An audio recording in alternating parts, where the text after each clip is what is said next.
Welcome to my channel. Today we are going to explore the third episode of Dune Prophecy, Sisterhood Above All, that opens the door to the past while continuing the present-day struggles of the Bene Gesserit. It's an episode that weaves together intricate flashbacks and tense modern events to illuminate the paths of Valya and Tula Harkonnen. Through tragedy, ambition, and sacrifice, the sisters' backstories come alive, showing how their ruthless determination shaped not only their lives, but also the destiny of the Bene Gesserit. This is the moment where the series truly finds its voice, exploring the intersection of personal vendettas and larger-than-life ambitions. Let's dive into this remarkable episode, step by step. The episode begins in the aftermath of the Bene Gesserit's expulsion from Emperor Carino's palace. The Sisterhood, once trusted advisors to the most powerful rulers in the Imperium, finds its influence waning. Valya Harkonnen, the fiercely ambitious leader of the Bene Gesserit, is grappling with the consequences of her confrontation with Desmond Hart, the Emperor's psychokinetic soldier. Her failure to assert control has left the Sisterhood vulnerable, and whispers of their decline are spreading among the great houses. Valya is determined to prevent further damage, but her resources are dwindling.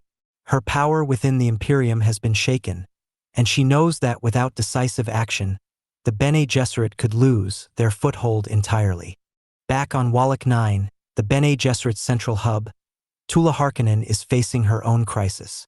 Lila, a promising young acolyte, lies unconscious after failing to survive the agony. A ritual designed to unlock the full potential of a Bene Gesserit. The agony is a harrowing test, one that only the strongest and most prepared acolytes can endure. Tula had been hesitant to subject Lila to this ordeal, but Valya, driven by her impatience, insisted. Now, Lila's fate hangs in the balance, and the Harkonnen sisters are under scrutiny for their reckless decision. Tula cannot bring herself to let go of Lila. The bond between them is deep, almost maternal, and Tula's guilt over what happened weighs heavily on her. As she stands over Lila's lifeless body, she begins to consider a dangerous alternative, using forbidden thinking machine technology in a desperate bid to save her. The episode transitions to a series of flashbacks that take us to Lankiveil, the Harkonnen home planet. It's a harsh, icy world where survival is a daily struggle. The Harkonnens, once a powerful house, now live as outcasts, their reputation tarnished by their ancestors' defeat at the hands of the Atreides. The people of Lankiveil are bitter and resigned, clinging to a meager existence sustained by the trade of whale meat and fur. Here, we meet a young Valya and Tula, living under the shadow of their family's disgrace. Valya, fiery and defiant, refuses to accept the status quo. She rails against her parents' complacency, accusing them of allowing their family's legacy to wither. Her brother, Griffin, the family favorite, shares her frustration but approaches it with less intensity. Their mother, wary of Valya's ambition, warns Griffin to be cautious, calling Valya a wolf who might devour anyone who follows her. Valya's determination to reclaim her family's honor leads her to take bold and reckless actions. She convinces Griffin to join her in challenging the Atreides, whom she sees as the source of their family's downfall. Together, they venture into dangerous territory, seeking to strike a blow against their enemies. But this mission ends in tragedy. Griffin is killed in the encounter, leaving Valya devastated and consumed by guilt.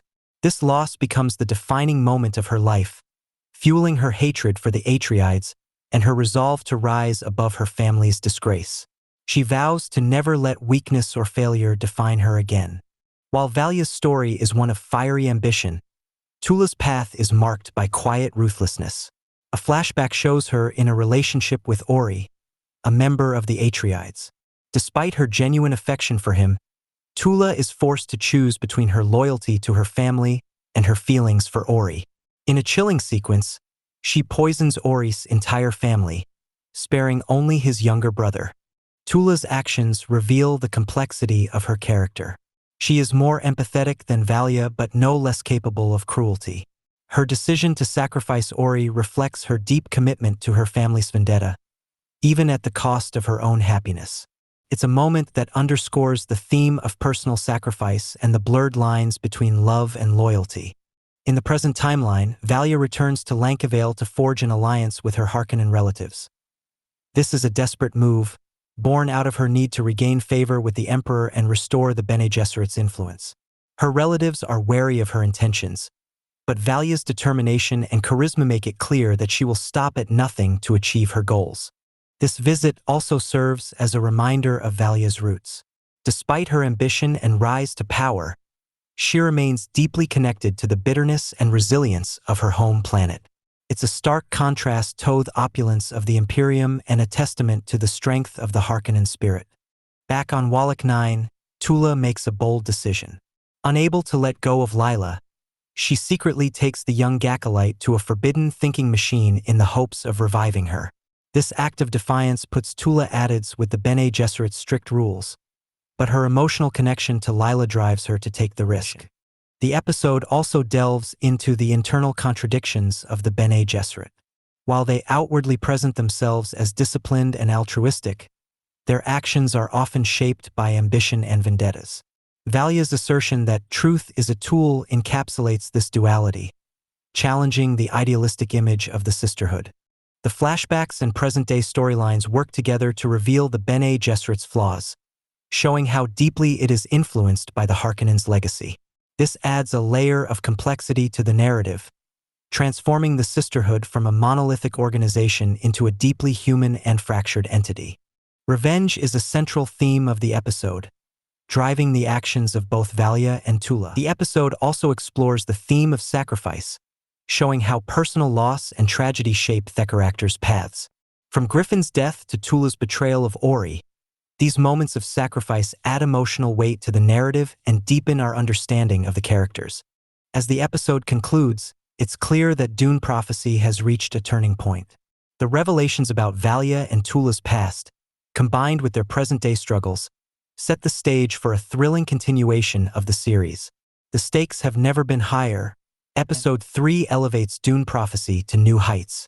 It's a story of ambition, sacrifice, and the unrelenting pursuit of power, told through the lens of two fascinating and deeply flawed characters. Thank you for joining us on this journey through Episode 3 of Dune Prophecy. The show is hitting its stride, offering rich character arcs and thought-provoking themes that keep us on the edge of our seats. If you enjoyed this deep dive, be sure to like, subscribe, and hit the notification bell to stay updated on our latest content.